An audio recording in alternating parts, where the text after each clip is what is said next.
교회는 우리가 다니죠. 그런데 교회를 어떻게 다니고 어떻게 선택합니까? 근데 우리는 교회가 있으니까 여러 교회 중에서 한 교회를 선택합니다. 어떤 사람은 가까운 교회를 선택하는 사람도 있고, 어떤 사람은 교회 학교가 잘 돼 있는 곳을 선택하는 사람이 있고, 어떤 사람은 청년부가 잘 돼 있는 교회를 선택하는 사람이 있고, 나는 너무 큰 교회는 싫다, 이렇게 해서 중간 정도 규모의 교회를 선택하는 사람도 있습니다. 그래서 우리는 교회를 나올 때 대부분 있는 교회 중에 내가 어떤 교회를 다닐까, 그것을 선택합니다. 그런데 애초부터 교회들이 많이 있었던 것은 아닙니다. 시작이 있어야 끝이 있는 것처럼 처음에 교회가 있어야 지금 우리가 아는 수많은 교회들이 있는 것입니다. 그러면 처음 교회는 어떤 교회일까요? 성경에서는 처음 시작된 교회에 대해서 비교적 자세하게 설명해 주고 있습니다. 그 교회가 어디죠? 오늘 성경 말씀을 읽은 예루살렘 교회입니다. 예루살렘 교회가 이 세상에 있는 교회 중에 첫 번째 교회요, 어머니 교회였습니다. 그래서 우리는 예루살렘 교회를 현대말로 바꾸면 스타트업 처치라고 말할 수 있습니다. 처음 시작하는 교회. 그래서 예루살렘 교회가 스타트업 처치로서 성공했기 때문에 오늘 이 땅에 수많은 교회들이 생길 수 있었던 것입니다. 그래서 예루살렘 교회는 하나님의 스타트업 교회라고 말할 수 있습니다. 그러면 교회는 무엇으로 시작되고 또 교회를 건강하게 세우려면 어떻게 해야 될까? 스타트업 처치로서 성공한 예루살렘 교회는 어떤 교회였을까라고 하는 것을 우리 함께 살펴볼 필요가 있습니다. 첫 번째, 예루살렘 교회가 스타트업 처치로 성공한 이유는 예루살렘 교회는 가치 중심형 교회였기 때문입니다. 밸류 드리븐 처치였습니다. 여러분, 우리 교회가 탄생할 때 예루살렘 교회가 어떻게 탄생했지요? 성경 말씀을 보면 예수님께서 부활하신 다음에 40일 동안에는 제자들과 함께 계셨지요. 그리고 예수님께서 승천하시면서 너희가 몇 날이 못 되어 성령을 받을 것이다 라고 이야기를 했습니다. 그래서 성도들이 예루살렘을 떠나지 않고 기도하다가 오순절 성령 강림 사건 때 성령님이 임하심으로 인해서 초대교회가 생겨났습니다. 그래서 예수님의 승천과 성령 강림 사이에는 열흘이라고 하는 시간이 있습니다. 근데 이 열흘이라는 시간을 중요하게 생각하는데요. 이전에는 어떤 것을 많이 포커스를 맞췄냐면 예수님께서 승천하시는 걸 본 사람은 500명인데 오순절 강림 사건까지 열흘 후에 성령님이 임하실 때까지 남아 있었던 사람은 120명이다. 남은 사람은 다 어디 갔냐? 여기에 초점을 맞췄었습니다. 근데 저는 다른 생각을 해보았습니다. 어떤 생각을 해봤냐면 이 120명이라는 사람이 열흘 동안 정말 한 마음으로 모여서 기도했거든요. 그런데 열흘 동안 성령님의 약속을 기대하고 함께 기도했는데요. 그 사람의 숫자가 120명 정도 되었다는 것입니다. 아주 적지 않은 숫자죠. 근데 중요한 것은 이 사람들이 얼마나 많이 기다렸냐 하는 것도 중요하지만 기다리는 동안 어떻게 살았는가 하는 것에 대해서 저는 궁금했습니다. 예루살렘은 어떤 곳일까요? 예루살렘은 성전과 왕궁으로 대표되는 곳입니다. 아시다시피 예루살렘은 돌산 위에 세워진 수도입니다. 거기에는 성전이 있었고요, 왕궁이 있었죠. 그 외에는 아무것도 없었습니다. 그리고 성전을 봉사하는 사람들, 왕궁에 봉사하는 사람들만 주로 있었고 또 성전을 올라오는 순례객들이 머물 수 있는 그런 인프라밖에 없는 곳이었습니다. 한마디로 말해서 예루살렘은 생산성이 있는 곳이 아니에요. 이스라엘 전국에서 하나님께 드릴 제물과 그리고 이스라엘 전국에서 왕에게 바칠 세금으로 유지되는 곳이었죠. 어떻게 보면 소비지향 도시죠. 예루살렘에서 뭐 해서 먹고 살 게 없어요. 예수님의 제자들 뭐 하는 사람이었죠? 대부분 어부였습니다. 그런데 열흘 동안 물고기를 잡아서 먹고 살 수가 없었습니다.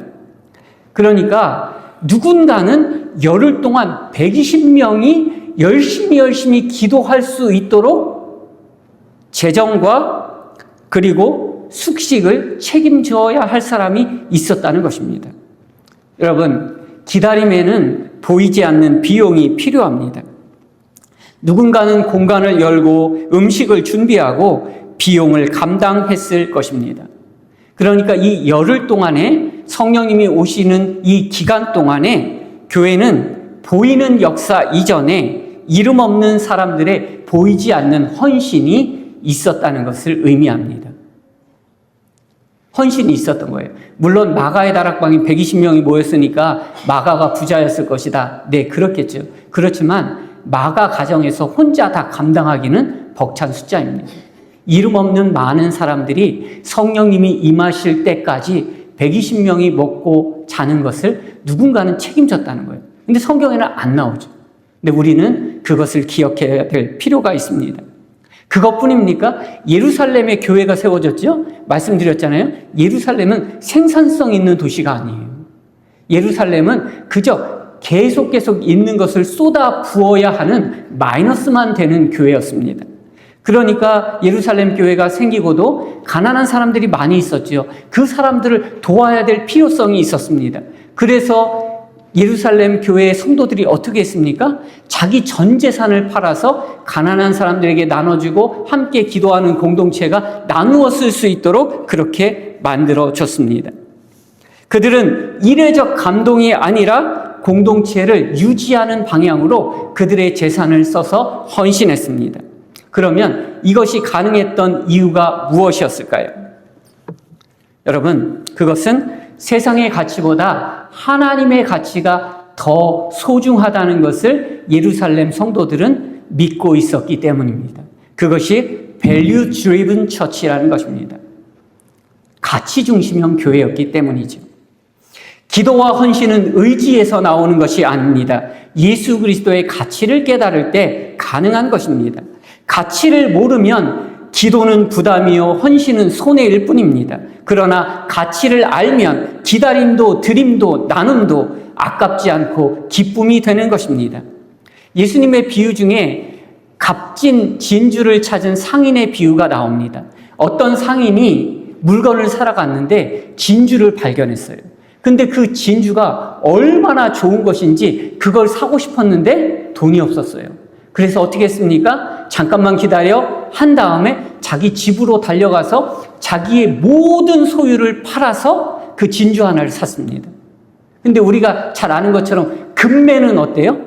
가격이 떨어지죠.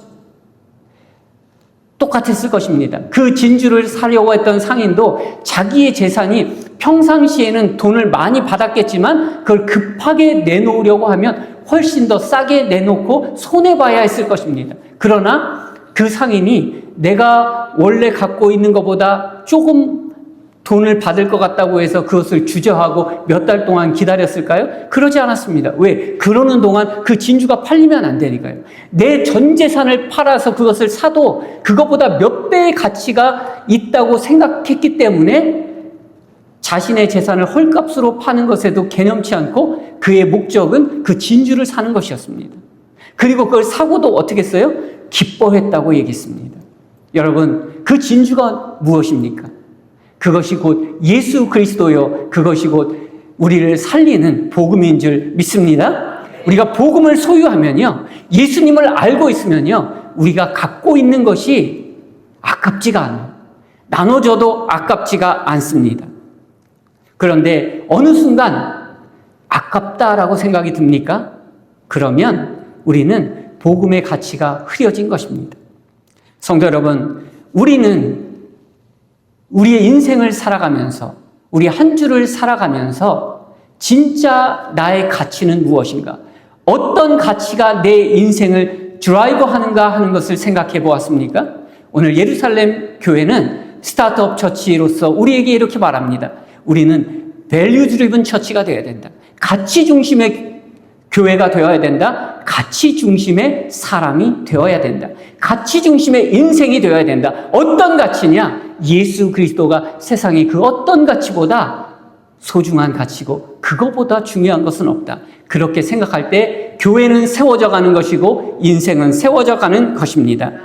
두 번째는 사명 중심의 교회였습니다. 미션 드리븐 처치였습니다. 교회가 성장을 하면요, 문제도 생깁니다.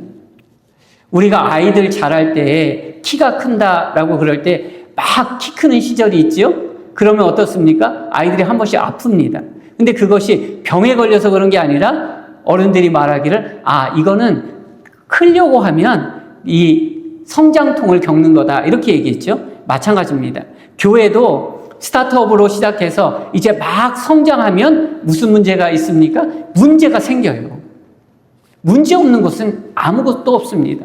문제 없는 곳은 천국이나 지옥이나 두 곳밖에 없어요. 문제는 생깁니다. 근데 이 문제를, 이 갈등을 어떻게 관리하느냐가 그 다음 단계로 뛰어넘는지 아니면 그대로 망하는지 하는 문제가 됩니다. 스타트업 처치를 해요. 그래서 몇 사람이 모여서 가치 중심으로 모입니다. 야, 우리가 이거 새롭게 스타트업 해보자. 그래서 잘 됩니다. 그러면 그 다음에 생기는 게 뭐죠? 이 이익을 어떻게 나눌 것인가? 너는 몇 퍼센트 투자했냐? 지분이 얼마나 됐냐? 이렇게 싸웁니다. 그러니까 내적인 갈등이 시작된다는 거죠. 그 갈등을 제대로 컨트롤하지 못하면 스타트업이 망하는 것이고, 그 갈등을 잘 극복하면 더 큰 기업으로 나갈 수 있는 것입니다. 예루살렘 교회도 성당통을 겪었습니다.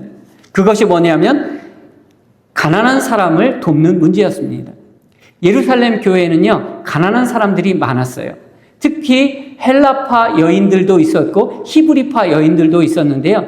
이분들은 어떤 분들이냐면 해외에서 오랫동안 살다가 내가 죽을 때 되면 진짜 하나님 근처 성전이 있는 그곳에서 내 생을 마감하고 싶다, 그런 소원을 가진 분들이 있었어요. 그래서 그분들이 이 자기 인생의 말년에 이 디아스포라 유대인으로 살면서 갖고 있던 자기 재산을 다 정리해서 예루살렘에 와서 삽니다. 그곳에서 이제 죽음을 맞이하려고요. 그런데 다 아는 것처럼 내가 갖고 있는 재산보다 내가 더 오래 살아요. 그러면 자연스럽게 내가 가난해지고 누구의 도움이 필요한 거죠. 근데 교회 안에도 그런 분들이 많이 있었습니다. 그래서 교회에서 그분들을 도와야 됐는데, 그러다 보니까 말이 잘 안 통해요. 교포들은 이 아람어를 잘 못하고 헬라말을 썼죠. 그러니까 커뮤니케이션이 잘 안 되는 거예요.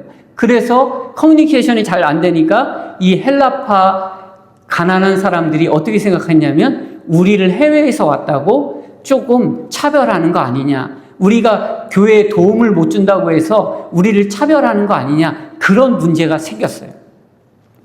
그래서 그 문제를 어떻게 해결하느냐가 중요한 문제였습니다. 근데 대부분 세상에서는 어떻게 그 문제를 해결합니까? 지분 싸움으로 가죠. 헬라파 그리스도인과 그리고 유대인, 본토 유대인 그리스도인들 간에 누가 더 다수이겠습니까? 예루살렘이니까 유대인들, 그리스도인들이 훨씬 많았겠죠. 헬라파는 소수였습니다. 그러면 교회는 이런 결정을 내릴 수 있습니다. 우리가 다수니까 다수에게는 많이 나눠주고 소수에게는 소수인 만큼 우리가 나눠주겠다라고 하는 것이 합리적일지도 모릅니다. 네 지분이 얼마냐? 내 지분 80%면 80% 갖고 20%는 20% 가져야지. 그렇게 해도 문제가 없었을 것입니다. 그러나 초대교회에서는 그렇게 하지 않았다는 것입니다. 그들은 7 집사를 세웠고 그들의 이름은 모두 다 헬라식 이름이었습니다. 그 7 집사님이 모두 다 헬라인이었다는 뜻은 아니었지만 그 이름이 헬라식이었다는 것을 감안하면 헬라파 사람들에게 신뢰할 수 있는 사람들을 세웠다고 볼 수 있습니다. 그렇게 갈등을 극복했습니다. 근데 어떻게 이것이 가능했냐? 그것은 제자들이 뭐라고 말했습니까? 우리는 전도하고 기도하는 데 집중할 테니까 이것을 돕는 사람 7 집사님을 따로 세우자라고 얘기했죠. 그것이 무엇입니까? 교회는 다수의 힘으로 이끄는 공동체가 아니라 상처받는 소수의 목소리를 들을 수 있는 공동체가 되어야 한다는 것을 말해주고 있는 것입니다. 그리고 그들이 이런 갈등 가운데 교회가 무너지지 않을 수 있었던 것은 그들은 사명을 알았습니다. 미션. 우리의 사명은 무엇인가? 우리는 전도하고 기도하는 것이다. 그게 중심이고, 어려운 사람 구제하는 것은 다른 사람들에게 얼마든지 맡길 수 있다. 누가 더 많이 가지느냐, 누가 더 많은 혜택을 보느냐, 그것이 목적이 아니고 그건 사회단체죠. 사회사업단체입니다. 그런데 교회는 어떤 것입니까? 우리는 기도하고 전도하는 것이다. 성도 여러분, 역할을 나누되 사명을 놓치지 않는 교회가 바로 예루살렘 교회였습니다. 그들은 규모보다는 복음의 전진을 선택했습니다. 예루살렘 교회는 갈등을 대충 극복하고 지분 싸움을 통해서 더 커져가는 것이 목적이 아니라 그들은 어떤 것이 우리의 사명이냐, 그것을 중요하게 생각했다는 것입니다. 교회마다 많은 문제들이 있습니다. 이런저런 수많은 문제들이 있는데요. 그 문제를 해결할 때 당면 문제를 생각하지 말고 무엇을 생각해야 됩니까? 우리 교회의 사명이 무엇인가? 우리 교회의 사명은 전도하고 기도하는 것이다. 그 사명이 분명하면 수많은 갈등은 저절로 풀릴 수 있습니다. 왜냐하면 그 사명 앞에서 우리가 지금 갈등하는 것은 중요한 것이 아니기 때문입니다. 사랑하는 성도 여러분, 갈등은 누가 이겼느냐가 아니에요. 목사님하고 장로님하고 누구 의견이 맞았느냐, 그게 중요한 게 아니에요. 중요한 것은 이 갈등을 통해서 교회가 전진하느냐 아니면 후퇴하느냐 하는 것입니다. 여러분, 갈등이 다 나쁜 것이 아닙니다. 갈등을 잘 조절하면 그것이 스프링같이 좋은 역할을 해서 잠시 주춤하지만 그 갈등을 잘 해결함으로 인해서 앞으로 더 나아갈 수 있습니다. 그렇지만 갈등을 잘 해결하지 못하면 무너지는 거죠. 대부분의 교회들이 지분 싸움합니다. 나는 이 교회에 언제부터 나왔어? 나는 이 교회에 얼마나 헌신해 왔어? 그것으로 싸움하려고 하면 다 승자가 없는 것입니다. 우리가 갈등이 있을 때 우리 교회 사명이 무엇이지? 우리 교회 비전이 있지 않습니까? 우리 교회 비전이 무엇이지? 그것만 분명하면 갈등은 자동적으로 해결되는 것입니다. 갈등에 붙들리면 사명을 잃지만 사명에 붙들리면 갈등을 이겨낼 수 있습니다. 그래서 어떻게 됐습니까? 결국에는 예루살렘 교회가 더 커졌습니다.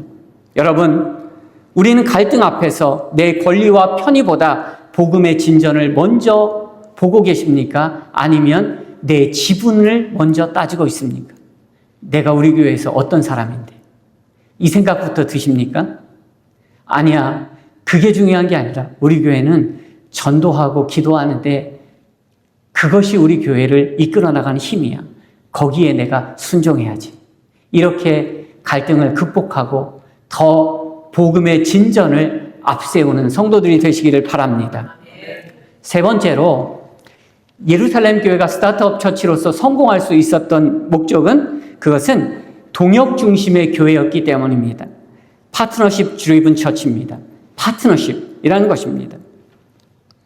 예루살렘 교회가 첫 번째 교회죠. 근데 스타트업이 성공했어요. 그래서 이제 프랜차이즈로 교회들이 많이 생겼습니다. 사도 바울이 전도하러 곳곳에 다니면서 교회들이 많이 생겼지요. 그러면 세상적으로 본다면, 교회를 기업으로 본다면 예루살렘 교회는 뭐예요? 본사죠. 그리고 안디옥 교회나 갈라디아에 있는 여러 교회들은 뭐죠? 해외 지사라고 볼 수 있습니다. 근데 본사와 지사에 갈등이 생겨요. 그게 사도행전 15장에 나오는 이야기입니다. 근데 본사가 원래 창업할 때 창업 정신이 있잖아요. 예를 들면 이런 거죠. 야, 우리는 미국의 정통 스테이크 요리를 사람들에게 선보이겠어. 그래서 우리 회사 이름을 텍사스 스테이크하우스로 정하자. 그리고 정말 미국뿐만 아니라 전 세계, 한국에 진짜 미국식 스테이크가 어떤 것인지 우리가 보여주자. 그래서 고기도 최상의 고기를 쓰고, 그리고 고기를 굽는 것도 우리만의 비법으로 정말 다른 데서 경험해보지 못했던 그런 특별한 맛을 선사하자. 그래서 이제 본사에서 이제 프랜차이즈를 시작했어요. 지사들이 많이 이제 생겼는데 어느 날 한국에서 연락이 왔어요. 한국에서 말 그대로 대박이 났다는 거예요. 그래서 한국이 얼마나 이게 잘 되는지 야 우리가 한번 가보자. 그래서 본사에서 직원을 파견한 거죠. 얼마나 잘 되면 매출이 본사보다 해외 지사가 더 많이 나오는 거예요. 그래서 가봤죠. 가봤는데 어때요? 이름은 텍사스 스테이크 하우스인데 뭘로 대박 났냐면 해장국으로 대박 난 거예요. 그럼 어떻게 하겠어요? 곤란하죠. 야, 이거를 어떻게 하지? 그러면 어떻게 얘기합니까? 야, 우리 회사는 스테이크 파는 회사야. 그런데 니네가 해장국 팔아가지고 매출을 올리면 어떻게 해? 그럼 우리랑 안 맞아. 그러니까 너 이거 그만두고 원래 목적대로 스테이크 팔아야 돼. 이렇게 할 수 있죠. 이런 문제가 생긴 거예요. 이게 어떤 문제냐? 율법과 할례를 그리스도인들이 받아들이는 문제였습니다. 물론 거짓 선지자들이 와서 율법과 할례를 십자가와 동일하게 놓아야 한다. 복음을 받아들여도 예수님의 십자가와 부활이 있어도 율법과 할례를 너희들이 지키지 않으면 온전한 구원을 받지 못한다라고 하는 거짓 교사들이 물론 있었습니다. 그들은 잘못된 것이지만 그러나 예루살렘에 있었던 정통 유대인 그리스도인들 중에서도 율법과 할례가 구원의 필수 조건은 아니지만 율법과 할례를 하면 더 좋지 플러스 알파로 생각했던 성도들이 많았습니다. 그런데 이방인 그리스도인 신자들, 특별히 헬라파 그리스도인 신자들이 이 문제로 고민하고 있었습니다. 그래서 예루살렘 교회에 와서 이 문제를 어떻게 해결할 건지 첫 번째 예루살렘 회의가 열렸습니다. 그럴 때 결정은 누가 합니까? 본사에서 하죠. 예루살렘 교회에서 합니다. 근데 예루살렘 교회에서 어떤 결정을 내렸습니까?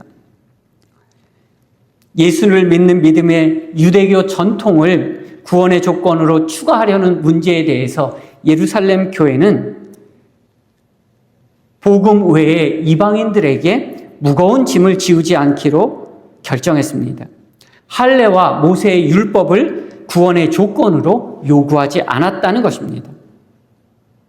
이것은 지금 우리가 볼 때는 당연한 것 같은데 당연하지 않습니다. 예루살렘 교회에서 이 회의를 할 때도요, 당연하지 않았어요. 예루살렘 교회에서도 갈등이 있었습니다. 아니, 율법을 지켜야죠. 할례를 행해야죠. 그게 하나님이 살아계시다는 우리 육신의 증거 아닙니까? 예수를 믿으면 삶이 바뀌어야 되는데 바뀐 삶의 지침이 율법 아닙니까? 이방인들도 율법 지키면 좋지요. 얼마든지 주장할 수 있었습니다. 그러나 예루살렘 교회는 그것을 이방인들에게 강요하지 않았다는 것입니다. 전통이 소중했지만 그것을 복음보다 앞세우지는 않았습니다. 예루살렘 교회의 결정은 가벼운 타협이 아니라 매우 큰 양보였습니다. 우리는 못해요. 지금도 그렇습니다. 교회가 커지면 선교지에 교회를 세웁니다. 그래서 선교사를 파송하고 교회를 짓고 학교를 짓고 그런 일들이 많이 있습니다. 그런데 그렇게 시간이 많이 지나다 보면 그 교회들이 토착화되고 그 교회들이 이제 자생적으로 뭘 해보려고 합니다. 그러면 우리와 좀 맞지 않는 게 있어요. 그러면 우리는 어떻게 생각합니까? 불편하죠. 내가 이 교회를 세우고 선교사를 파송하고 학교를 짓는데 얼마나 많은 재정을 투자하고 사람들을 보냈는데 내 말 들어야지. 너희들 조금 커졌다고 해서 우리 말 안 들으면 어떻게 해? 그렇게 심기가 불편하게 됩니다. 그런 일들이 자주 있어요. 그럴 때 어떻게 해야 됩니까? 파트너십은 내 방식을 따르게 하는 것이 아니라 복음을 위해 내가 양보하는 것입니다. 그것이 교회를 세워가는 방법입니다. 여러분, 우리는 동역하고 있습니까? 지배하고 있습니까? 어떤 것이 맞는 것이라고 생각하십니까? 하나님 나라 앞에서 곰곰이 생각해 볼 필요가 있습니다. 하나님의 나라는 동역하는 것이구나. 예루살렘 교회는 본사로서 메가처치가 되는 것을 선택하지 않고 이 동역 파트너십을 생각했습니다. 파트너는 뭐죠? 나와 그 사람이 동등하다는 것이죠. 실제로는 안 동등하죠. 예루살렘 교회가 어머니 교회 아닙니까? 스타트업 처치 아닙니까? 훨씬 더 중요하고 그 결정이 이방 교회까지 영향을 미칠 수도 있었습니다. 그러나 예루살렘 교회는 양보했습니다. 예루살렘 교회는 어떤 교회입니까? 양보하고 또 양보하는 교회입니다. 어떻게 보면 바보같이 양보만 하는 교회였을지도 모릅니다. 그런데 양보했더니 손해봤습니까? 아니요. 양보했더니 더 인정받고 더 든든해지고 더 부흥했습니다. 성도 여러분, 그것이 하나님 나라가 세워져가는 방식입니다. 계산기 두드려서 되는 게 아니에요. 내가 이거 양보하면 내가 얼마나 손해보는데 하나님은 절대로 손해보게 만들어주지 않습니다. 내가 양보하면, 하나를 양보하면 하나님께서는 우리에게 열을, 백을, 천을 우리가 기대하지 않았던 것까지 쏟아 부어 주실 줄 믿으시기 바랍니다. 그러면 우리가 어떻게 해야 됩니까? 과감하게 양보해야 됩니다. 새신자들에게 우리가 갖고 있었던 그것들을 많이 양보해 주어야 합니다. 교회가 성장하고 교회가 잘 되려면 어떻게 되냐? 내 지분을 찾는 것이 아니라 계속 양보하는 것입니다. 목사님은 목사님대로 양보하고, 장로님은 장로님대로 양보하고, 교회 오래된 성도들은 새로운 성도들을 위해서 양보하고, 그런 일들이 계속 이루어지면 하나님께서 더 많이 채우실 것이지만, 아니야, 이건 양보하면 안 돼. 이렇게 하면 우리가 손해야. 그런 생각 가지고 있으면 교회는 그것 지키다가 더 큰 하나님의 선물을 받지 못한다는 사실을 기억하시기를 바랍니다.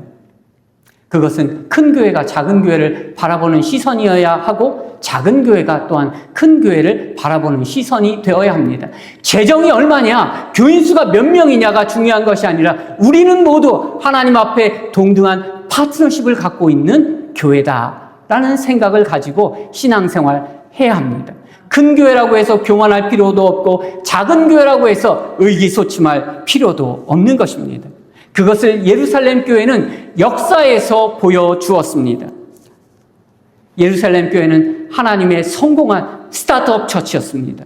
예루살렘 교회가 세워졌기 때문에 오늘날 수많은 교회들, 그리고 오늘 우리 교회가 있게 된 것입니다. 그들은 어떤 마음으로 스타트업을 시작했습니까? 아까 말씀드린 세 가지입니다. 그것을 가치 중심형 교회, 그리고 사명 중심의 교회, 동역 중심의 교회입니다. 순서를 바꾸면 MVP입니다. 미션, 밸류, 파트너십. 갈등보다 복음의 사명을 크게 보고 예수 그리스도의 가치를 믿고 기도하고 헌신하고, 통제보다 동역을 선택하고 복음을 위해서 양보하는 MVP 정신이 있으면 스타트업 교회는 성공합니다. 작은 교회는 하나님 앞에 든든하게 설 수 있습니다.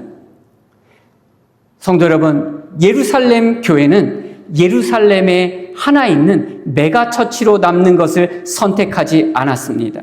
그들은 메가처치가 되기보다는 동역하는 교회, 나눠주는 교회, 양보하는 교회를 선택했습니다. 그러자 예루살렘에서 시작됐던 복음이 사마리아와 안디옥과 아시아와 유럽으로 흘러가서 오늘 우리 교회가 있기까지 수많은 교회가 탄생하였습니다. 교회를 어떻게 해야 성공한 교회고 부흥하는 교회라고 말할 수 있겠습니까? 많은 사람들이 교인 숫자가 많으면, 건물이 크면, 재정이 많으면 성공한 교회, 부흥한 교회라고 말합니다. 유튜브 텔레비전에 나와서 간증하는 교회들이 대부분 다 그런 교회죠. 그런데 그런 교회들도 훌륭하지만 진짜 훌륭한 교회, 진짜 성공한 교회는 어떤 교회입니까? 한 교회가 모든 것을 끌어모으는 것이 아니라 건강한 교회가 또 다른 교회를 낳는 것, 그것을 위해서 양보하고 투자하고 헌신하는 것, 그것이 진짜로 하나님 보시기에 성공하고 부흥한 교회가 되는 것입니다. 성도 여러분, 작은 교회는 실패한 교회가 아닙니다. 복음을 붙들고 시작한 모든 교회는 하나님 나라의 스타트업 처치인 것입니다. 어떤 사람은 레이스 중반에 있는 사람도 있고, 어떤 교회는 결승점에 가까운 교회도 있습니다. 그러나 여전히 스타트업에 쓴 교회들도 있습니다. 작은 교회, 개척교회, 재정이 어려운 교회, 자립이 어려운 교회도 하나님 나라의 소중한 파트너임을 우리는 기억해야 할 것입니다. 많은 자본과 완성된 조직보다 분명한 MVP, 가치와 사명과 동역이 있을 때 그 교회는 하나님께서 예루살렘 교회를 세우셨던 것처럼 반드시 세우실 것입니다. 하나님 나라의 스타트업으로서 MVP 자세를 가지고 가치와 사명과 동역의 정신으로 오늘 교회를 세워나가고 우리 교회가 또 다른 교회를 세워나갈 수 있는 하나님 나라의 하나님께서 기뻐하시는 성공한 스타트업 처치가 되시기를 주님의 이름으로 축원합니다. 기도하겠습니다.